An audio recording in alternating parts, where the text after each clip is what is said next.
High friends, my name is Fazrabi from tutorial world. আমরা সচরাচর সকলেই কিন্তু ট্রেনে ভ্রমণ করে থাকি, তো সেক্ষেত্রে আমাদের ট্রেনের টিকিটের প্রয়োজন হয়। তো এই ট্রেনের টিকিটটি কাটার জন্য বাংলাদেশ রেলওয়ে কর্তৃকভাবে একটি ওয়েবসাইট রয়েছে, যার মাধ্যমে আমরা ট্রেনের টিকিট ঘরে বসেই পারচেস করতে পারবো। আর এই অনলাইন পারচেসটা করার জন্য আমাদের কিছু প্রসেস রয়েছে, সেই প্রসেসটা সম্পর্কে আমরা এই ভিডিওতে জানবো এবং শিখব। তো চলুন শুরু করা যাক আজকের ভিডিওটি। প্রথমত একটি ব্রাউজার সিলেক্ট করে নিতে হবে। আপনি আপনার ইচ্ছে মতো যে কোনো একটি ব্রাউজার সিলেক্ট করে নিতে পারেন। আমি আপনাদের বোঝানোর জন্য ক্রোম ব্রাউজারটি সিলেক্ট করে নিলাম। ব্রাউজারটিকে ওপেন করার পর সার্চ অপশনে গিয়ে লিখতে হবে বাংলাদেশ রেলওয়ে ই টিকিট। এটাতে ক্লিক করার পরই আপনার সামনে একটি ওয়েবসাইট চলে আসবে, বা বাংলাদেশ রেলওয়ে ই টিকিটের মেইন সার্ভার যেটা রয়েছে সেই ওয়েবসাইটটি চলে আসবে আপনার সামনে। আর আপনি যদি এটা খুঁজে না পান তাহলে আপনাকে টেনশন করতে হবে না, আমি আপনাদেরকে এই ওয়েবসাইটটির লিঙ্কটি এই ভিডিও ডেসক্রিপশনে দিয়ে দিব, যেখান থেকে আপনি সরাসরি এই ওয়েবসাইটটির পেজে চলে আসতে পারবেন। এবং এই ওয়েবসাইটে আসার পর আপনার প্রথম কাজ হবে একটি আইডি ক্রিয়েট করা। আর যদি আপনার আইডি আগে থেকে ক্রিয়েট করা থাকে তাহলে তো ভালো কথা, আপনাকে সরাসরি লগ ইন করতে হবে। আর যদি আপনার আইডি ক্রিয়েট করা না থাকে অবশ্যই আপনাকে একটি আইডি ক্রিয়েট করতে হবে, এছাড়া আপনি টিকিট পারচেজ করতে পারবেন না। তো চলুন আগে একটি আমরা আইডি ক্রিয়েট করি। আইডি ক্রিয়েট করার জন্য আমাদের রেজিস্ট্রেশনে ক্লিক করতে হবে। আমাদের রেজিস্ট্রেশন ফর্মটি চলে এসেছে। এই রেজিস্ট্রেশন ফর্মটা আমাদের ফিল আপ করতে হবে। তো রেজিস্ট্রেশন ফর্ম অনুসারে আমাদের এই ফর্মে যা যা ডাটাবেস প্রয়োজন সেই ডাটাবেসগুলো আমাদের টাইপ করতে হবে। প্রথমে আমাদের ফুল নেম, দেন আমাদের ইমেল অ্যাড্রেস,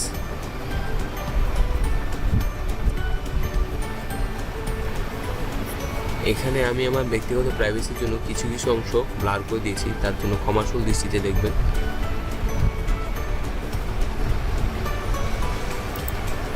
এখানে আমাদের মোবাইল নাম্বারটা দিতে হবে।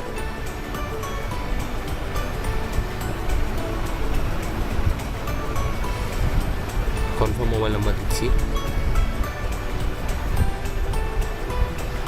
এরপর এন্টার পাসওয়ার্ড, এখানে একটা পাসওয়ার্ড দিবেন যে পাসওয়ার্ড দ্বারা আপনি সবসময় লগ ইন করবেন। কনফার্ম পাসওয়ার্ড দিতে হবে।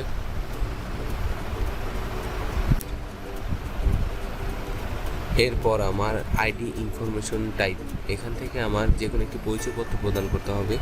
এখান থেকে আপনি বার্থ সার্টিফিকেট থাকলে বার্থ সার্টিফিকেট, এনআইডি কার্ড থাকলে এনআইডি কার্ড, আপনার যেই ডকুমেন্টটি আছে ওই ডকুমেন্টটি সিলেক্ট করে দিবেন। আমি এখানে বার্থ সার্টিফিকেটটিকে সিলেক্ট করে দেব।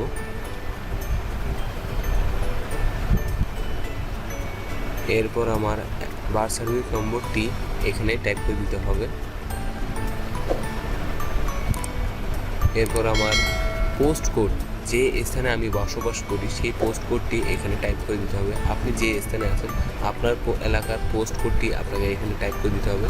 এরপর আপনাকে আপনার অ্যাড্রেস দিতে হবে, আপনি যে স্থানে আছেন, যেখানে আপনি বাস করেন সেই জায়গার ঠিকানাটা এখানে টাইপ করে দিতে হবে।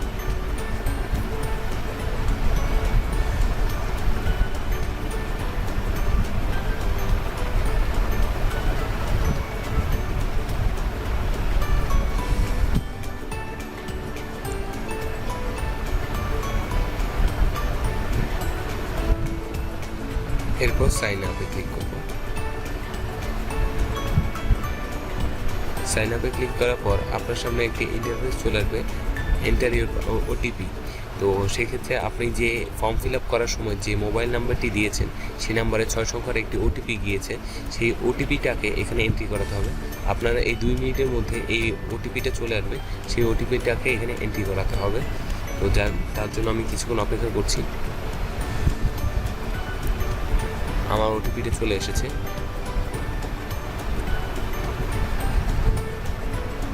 ওটিপিটা এন্ট্রি করে দিলাম, দেন কন্টিনিউ।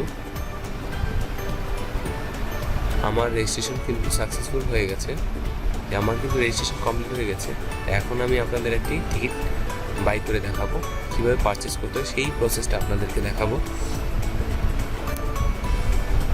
তো আমি ফর্মে দিলাম চট্টগ্রাম, আমি চট্টগ্রাম থেকে গরিপুর যাব, তার জন্য আমি চট্টগ্রাম সিলেক্ট করে দিলাম। টু গরিপুর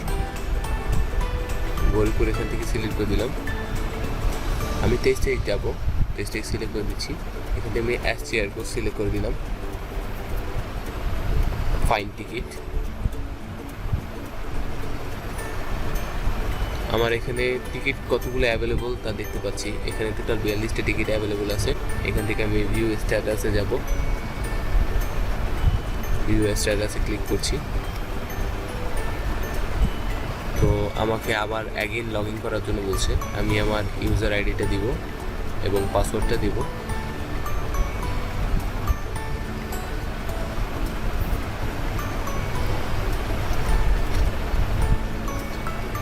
এখানে আমি আমার পাসওয়ার্ডটা বসিয়ে দিলাম, লগ ইন, এরপর ভিউ স্ট্যাটাস। তো এখান থেকে দেখাচ্ছে যে কোন কোন সিটগুলো খালি রয়েছে। এখান থেকে যে যে স্থানে সিটগুলো খালি রয়েছে এখান থেকে আমাকে সিটগুলো সিলেক্ট করার জন্য বলা হয়েছে। আমি এখানে টোটাল আমরা 4 জন যাব, তার জন্য আমরা এখানে 4টা সিট সিলেক্ট করে নিলাম। 4টা সিট সিলেক্ট করার পর আমার টোটাল কত টাকা আসছে এটা আমাকে দেখাচ্ছে। তো এই পরিমাণ টাকাকে আমাকে পেমেন্ট করতে হবে। কন্টিনিউ পারচেসে যাব।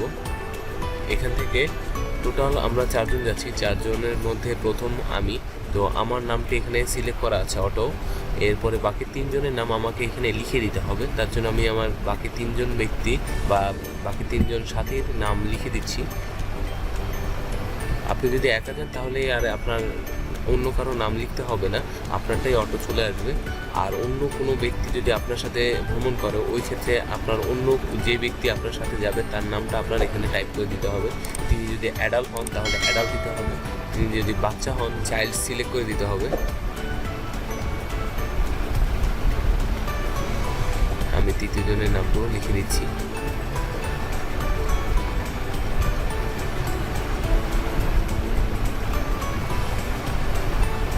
জনের নামগুলো লিখে দিলাম। আমাকে টোটাল পেমেন্ট করতে হবে 1620 টাকা। তো এখান থেকে আমি বিকাশের মাধ্যমে পেমেন্টটা করব, তার জন্য আমি বিকাশ সিলেক্ট করে দিলাম। বিকাশ সিলেক্ট করার পর কনফার্ম পারচেসে যাব।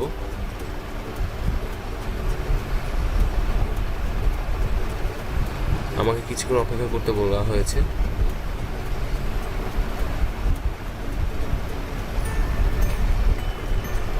কিছুক্ষণ পর আমার সামনে এই যে পেজটা চলে এসেছে। এখানে আপনার যেই নাম্বারে বিকাশ অ্যাকাউন্ট আছে ওই নাম্বারটা এখানে টাইপ করে দিবেন। টাইপ করে দেওয়ার পর কনফার্ম করার পর আপনার ফোনে একটি SMS যাবে, সেখানে একটি ভেরিফিকেশন কোড যাবে। এই ভেরিফিকেশন কোডটি এখানে টাইপ করে দিবেন।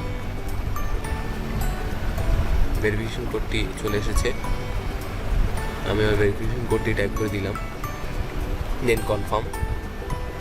এরপর আমার বিকাশের পিন নম্বরটি এখানে টাইপ করতে বলা হয়েছে। এখানে আমি আমার বিকাশের পিন নম্বরটি টাইপ করে দিচ্ছি। এখন আমার বিকাশ থেকে এই নির্ধারিত টাকাটা কেটে নেওয়া হবে। কনফার্ম করে দিলাম। আমার টিকিট কাটা হয়ে গেছে।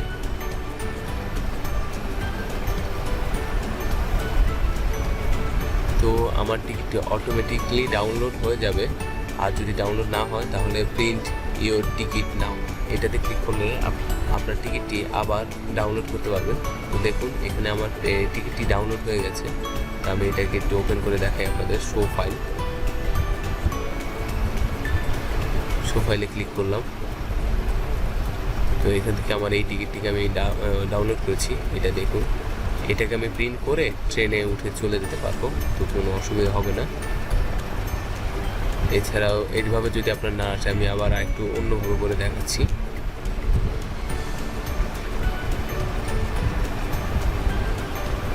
তো এই হলো আমার টিকিট। আমাদের 4 জনের এই একটাই টিকিট। এখানে আমাদের সিট নম্বরগুলো লেখা আছে।